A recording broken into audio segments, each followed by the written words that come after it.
Katanya Epikuros, ini sebuah kalimat yang sangat terkenal di dunia teodisi. Is God willing to prevent evil but not able? Then he is not omnipotent. Is he able but not willing? Then he is malevolent. Is he both able and willing? Then when come evil? Is he neither able nor willing? Then why call him God? Katanya Epikuros, apakah Tuhan itu pengen mencegah biar nggak ada kejahatan, nggak ada penderitaan di dunia ini, tapi dia nggak bisa?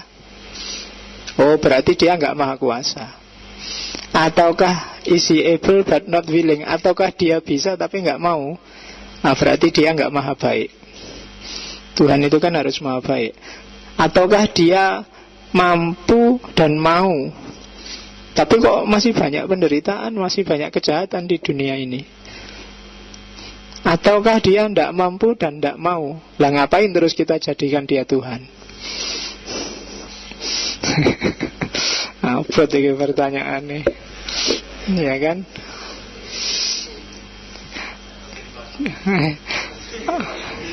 Epikuros, jangan salah, Epikuros ini salah satu tokoh yang punya madhab etik besar yang banyak diwarisi orang hari ini, yang disebut dengan hedonisme. Cuma hedonismenya enggak sematerial hari ini. Jadi katanya Epikuros, ya hidup itu tujuannya cuma satu, nyari kenikmatan, nyari enak. Enggak ada orang yang enggak nyari enak. Kalian bermoral pun sebenarnya nyari enak kan, nyari nyaman. Entah nyaman hidup dengan orang lain, enggak ada orang munafik, orang yang bilang bahwa saya enggak nyari enak Pak, saya nyari susah. Orang bodoh yang bilang gitu. Pasti nyari enak. Melakukan apapun itu tujuannya nyari enak. Hanya saja nanti dia punya teori level-levelnya enak. Ada enak jasmani, ada enak rohani, ada enak spiritual. Jadi ada hierarkinya. Dan kadang-kadang orang mengorbankan enak jasmani demi enak rohani. Kenapa? Karena enak rohani ini lebih tinggi nilainya daripada enak jasmani. Kamu rela dijiwiti pacarmu karena ada enak rohaninya. Fisiknya sakit tapi kan batinnya seneng. Nah itu yalah, ya enggak apa-apa, yang jomblo dibayangkan aja. Ya piye nek ya dikatake nek ora duwe itu sejenis penderitaan. Ya, kamu gugatlah Tuhan. Ini janjane sampean ada apa ndak, wong nyelain punya pasangan, aku kok dibiarin sendiri. Jangan-jangan waktu dulu dipasang-pasangkan kamu ketelesut. Berarti Tuhan gak maha tahu berarti. Kalau sudah gitu di dunia ini mumpung sendirian, mbok yo dicariin pasangan. Kalau nggak bisa berarti Tuhan nggak maha kuasa dong. Kalau nggak bisa dua-duanya, lah ngapain tak jadiin Tuhan? Ganti aja yang bisa. Nah, itu protesnya Epikuros. Dan ini sebenarnya nanti yang dijadikan inspirasi oleh para filosof abad tengah untuk menggagas teodisinya. Saya mungkin masih belum masuk ke Islam ya. Di Islam juga banyak yang bahas ini. Perdebatan paling dahsyat kan antara Mu'tazilah dan Asy'ariyah. Ini kan nanti ada hubung. Kalau Asy'ariyah jawabannya simpel, suka-suka Tuhan dong. Tuhan kan mau ngapain aja, emangnya kita bisa komplain. Itu kalau Asy'ariyah. Kalau Mu'tazilah ya jangan, enggak lah, Tuhan itu mesti adil, tenang aja. Kelihatannya aja nggak adil, kelihatannya aja agak kejam-kejam dikit, tapi sebenarnya enggak, kita aja yang nggak paham. Tuhan pasti adil dan Tuhan. Nah, itu jawabannya Mu'tazilah. Agak apologis, tapi sebenarnya dua-duanya pengen tauhid. Cuma pada saatnya kalau kita kembali ke timur, ketemu ke Islam, kita akan ketemu dengan teologi filosofis di Islam. Philosophy of Kalam. Nanti ada babnya sendiri. Hari ini kita lihat yang umum dulu di barat. Jadi inspirasinya ini dari Epikuros. Evil, kejahatan, ada dua jenis. Ini umum di mana-mana disebut, ada malum morale dan malum physicum. Yang satu keburukan moral. Misalnya, ya keburukan moral itu bisa pada orangnya, bisa pada perbuatannya. Pada orangnya berarti orangnya yang memang mau melakukan perbuatan jahat. Ada yang pada perbuatannya, meskipun orangnya nggak mau, kalau melakukan itu jadi jahat. Ya kan? Kadang-kadang perbuatan itu baik, tapi di luar konteks, tidak pada tempatnya, ya dia jadi jahat. Itu orangnya. Ngiris misalnya, kamu ngiris buah itu kebaikan. Aktivitas ngiris itu kan netral. Tapi kalau kamu ngiris telinganya temanmu, itu kejahatan. Itu kan berarti tidak pada perbuatannya, tapi pada orangnya. Orang yang mau melakukan itu. Dan juga tergantung konteksnya. Jadi mukul sama mukul itu ya bisa konteksnya beda-beda. Kalau Pac-Man kemarin tinju itu kan mukul, tapi kan gak ditangkap polisi karena bukan kejahatan. Itu tinju pertunjukan, dianggap olahraga. Tapi kalau kamu mukuli temenmu yang gak ngerti apa-apa, tiba-tiba kamu tinjui, loh, kamu bisa penganiayaan. Itu orangnya. Tapi ada juga mungkin orangnya gak mau, tapi perbuatan itu pada dirinya sendiri jahat. Misalnya kejam, males, ndak adil. Itu kamu ndak bisa alasan, saya ndak pingin kok Pak, ndak males itu Pak, cuma yo berangkat telat, terusan aja podo wae, bangun telat, sholat telat, pokoknya apa aja telat. Itu namanya males. Kamu mau nggak mau, karena kamu melakukan perbuatan itu, berarti itu jahat. Kejam misalnya, orang melakukan perbuatan kejam, dia niat apa nggak niat, tetap perbuatannya jahat. Konteksnya diganti-ganti pun tetap jahat kalau kejam. Tidak adil juga begitu. Dalam konteks apapun, kalau kamu nggak adil, ya nggak boleh. Nah itu pada dirinya sendiri jahat. Ada yang seolah-olah jahat, tapi konteksnya ganti bisa nggak jahat. Kadang-kadang bohong. Itu kontekstual. Ada di level tertentu harus bohong untuk tidak menyakiti orang lain. Jadi dia tidak jelek dalam dirinya sendiri, tapi nunggu. Tapi kalau kejam itu konteksnya diganti-ganti pun tetap kamu jangan kejam. Nah itu pada perbuatannya, pada orangnya. Ada keburukan fisik, bencana, kerusakan. Kalau ini di luar kontrolnya manusia, meskipun manusia bisa mempengaruhi lahirnya, itu biasanya keburukan fisik. Kalau fisik kan kamu tidak ikut kontrol. Kulitmu hitam misalnya, itu bukan bencana. Itu sudah takdirnya dari sana. Kamu nggak perlu jungkir balik merasa itu kejahatan. Ya, jadi itu biasa sudah. Memang kulit hitam, Pak, rambutku kok keriting Pak, saya pinginnya lurus, kok bisa gini, Allah ini tega sekali. Nah, enggak harus begitu. Jadi itu tidak dalam kontrolmu, maka tidak salah. Kalau dalam ilmu nanti belajar filsafat etika kemarin kan ada kholq sama khuluk. Kalau khuluk dalam kontrol kita, moralitas. Tapi kalau kholq itu ciptaan dari Allah. Orang tidak bisa disalahkan urusan kholq. Tapi kalau urusan khuluk, orang bisa disalah-salahkan. Moralitas jelek, salahmu. Tapi kalau wajahmu jelek, bukan salahmu. Tidak apa-apa, kamu nggak perlu minder, nggak perlu merasa bersalah. Mohon maaf Pak, hidung saya pesek Pak. Tidak apa-apa. Bukan salahmu hidungmu pesek, nasibmu tapi. Lolah ya kan. Lolah, ya bukan salahmu, jadi kamu nggak perlu merasa bersalah. Tidak apa-apa. Cuma ya nasibmu diterima aja. Oke.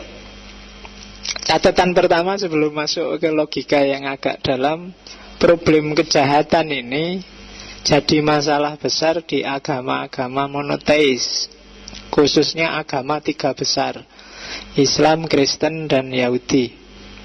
Nulisnya Kristen gitu, bahasa Jawa itu Kristen macamnya. Jadi kalau ikan Kristen, ini kan biasanya kita macamnya Kristen gitu kan. Jadi tidak apa-apa, fasih. Ya, jadi kenapa? Karena Tuhannya cuma satu. Jadi problem. Jadi tiga besar monoteis itu kan yang bikin rusak dunia itu. Islam, Kristen, Yahudi. Gegeran terus. Kalau yang tidak monoteis, yang dualis kayak agama Zoroaster, atau yang politeis kayak Hindu kemarin yang banyak dewanya, lebih simpel. Kalau Zoroaster itu ya kalau tanya, ini Tuhan penyiksa, banyak penderitaan. Oh, itu Tuhan yang satunya. Jadi Tuhan ada dua, satu ngurusi yang bagus-bagus, yang enak-enak, yang lancar-lancar. Ini Tuhan bagian yang jelek-jelek. Jadi bagi-bagi tugas. Jangan salahkan Tuhan yang ini, itu sudah ada pembagian tugasnya. Jadi enak.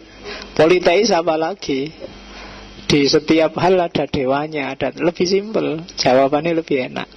Oh, itu dewa ini yang salah, oh itu dewa ini yang salah. Kalau kamu marah, ganti aja, nyembah yang ini, ada gantinya. Nah, kalau Zoroaster juga gitu. Meskipun di Zoroaster nanti akhir zaman kan ada Ahura Mazda sama Ahriman itu kan. Ahriman yang dewa Tuhan jahat, Ahura Mazda yang bagus. Nanti Ahriman akhirnya kalah. Tapi dua-duanya entitas ketuhanan, kedewaan. Jadi enak. Aduh, aku kok sakit-sakitan ya. Ini kerjaannya Ahriman. Wah, aku hidupku kok bahagia. Wah, ini Ahura Mazda sayang padaku. Punya dua enak. Kalau kamu kan susah. Tuhannya cuma satu. Jadi waktu seneng-seneng, alhamdulillah. Waktu sumpek, alhamdulillah. Tuhannya sama. Ini ngasih aku seneng, ngasih aku susah. Kan kamu bingung. Nah, itu problemnya monoteis. Problem kedua monoteis itu Tuhannya biasanya pencemburu luar biasa. Jadi ya nggak mau dimadu sama sekali. Dosa apapun boleh kecuali dimadu. Jadi bagi yang nggak mau dimadu, argumennya gampang, saya manut Allah. Allah itu nggak mau sama sekali. Kamu boleh dosa kayak apa aja kan masih diampuni kecuali dimadu. Di Yahudi, di Kristen juga begitu. Jadi Tuhannya sangat pencemburu, kurang pluralis sedikit. Iya. Oke, lo itu kritiknya orang Barat itu biasanya, Tuhannya orang monoteis. Dan terbukti kan, akhirnya cara mikirnya tiga agama ini kan yang paling sering benturan. Agak susah berpikir cair karena salah menafsirkan itu tadi. Tapi yang jelas problem kejahatan, problem di kita, karena kita termasuk anggota salah satu dari tiga besar ini. Ya saya tidak tahu juaranya sekarang yang mana tiga besar ini. Ya kan, lo itu ganti-ganti kalau dalam peradaban itu kan. Hari ini mau anggap kalau dari segi jumlah menang Kristen, tapi dari segi menguasai peradaban implisit menang Yahudi sebenarnya bagi kamu. Tapi dari segi menonjol populer itu Islam. Tiap hari jadi berita. Oh, itu kan lumayan terkenal, populer, agama paling populer di dunia. Karena tidak ada TV yang nggak ngomong tentang Islam. Terpaksa ngomong setiap minggu. Entah itu ISIS yang bantai orang, entah itu, selalu jadi berita. Jadi pertandingan nanti juaranya siapa tidak tahu kita. Tiga agama monoteis yang berhadapan dengan problem kejahatan. Oke, kalau ini Leibniz orang baik, tapi agak dogmatis cara berpikirnya, karena dia agak pendeta. Yang pertama katanya Leibniz, karena dia orang beriman, cara berpikirnya Tuhan itu pasti bijaksana, maha kuasa, dan maha baik. Kenapa kok di dunia ini banyak kerusakan? Banyak orang sakit, banyak orang menderita, banyak orang sumpek. Karena dunia nggak boleh sempurna. Satu-satunya yang boleh sempurna hanya Allah, katanya Leibniz. Kalau hidupmu sempurna, enak, terus nyaman, terus, itu bukan dunia, sudah ganti alam, sudah di surga. Ya wajarnya di dunia ini ada yang nggak enak, ada yang sumpek, ada yang kelaparan, ada yang kekenyangan, itulah dunia. serba tidak sempurna. Meskipun demikian, katanya Leibniz, memang karakternya dunia begitu. Tapi bukan berarti kok Allah jahat terus memang menciptakan dunia yang ada kejahatan. Dunia kayak ginilah dunia yang paling mungkin, yang paling baik. Diubah sedikit, ndak layak lagi. Misalnya di model jahat semua, kayak dunianya setan juga ndak layak untuk manusia. Dinaikkan dikit kayak dunianya malaikat juga ndak layak. Ya wis kayak gini nih yang pas. Ada yang baik, ada yang jahat. Itu argumennya Leibniz. Terus katanya Leibniz, jangan khawatir. Meskipun ada kejahatan, meskipun ada penyakit, ada bencana, itu sebenarnya ada alasannya. Kalau dilihat secara utuh nanti ada dasarnya. Allah itu nggak tiba-tiba aja ngasih kayak gitu. Tuhan itu nggak kok mentang-mentang pokoknya kamu dilupakan terus dikasih bencana, tiba-tiba kamu dikasih sakit. Nggak, semua ada alasannya. Kalau bahasanya penceramah hari ini, ada hikmahnya. Tenang aja, kamu dapat sumpek terus, ada hikmahnya. Kamu kok jomblo terus sampai hari ini, ada hikmahnya. Dengan kamu gak punya pacar, mungkin tesismu, skripsimu cepat selesai. Kok gak punya pacar, tesisnya gak selesai, ya mungkin ibadahmu bisa semakin kusuk, semakin panjang. Kok enggak juga, ya mungkin hikmahnya ambillah pelajaran, besok nasihati anakmu biar gak kayak kamu. Loh, lah kayak loh, itu kan hikmah juga. Lumayan kan kamu dapat pelajaran, besok nasihatin sesuk ojo kaya bapak, kan gitu. Loh, itu ilmu juga kan itu. Jadi ada orang kayak aku ini ya, dinasihati anaknya, kan gitu. Itu juga jenis hikmah. Jadi kayak gitu. Makanya katanya Leibniz, loh kalau kita ngerti alasannya Tuhan dengan ngasih yang jahat-jahat, yang jelek-jelek, kita akan ngerti bahwa semuanya ternyata baik, tidak ada kejelekan itu.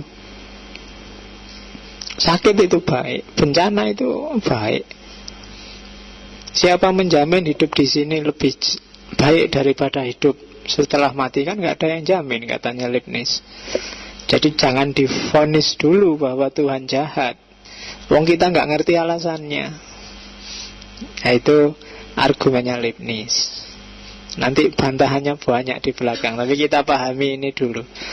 Jadi kalau di Leibniz pointersnya ada 3. Yang pertama, dunia ini memang tidak sempurna, biar nggak menyaingi Tuhan. Harus ada kurangnya, ada jeleknya. Yang kedua, yang kita anggap kejahatan itu belum pasti kejahatan, pasti ada alasannya.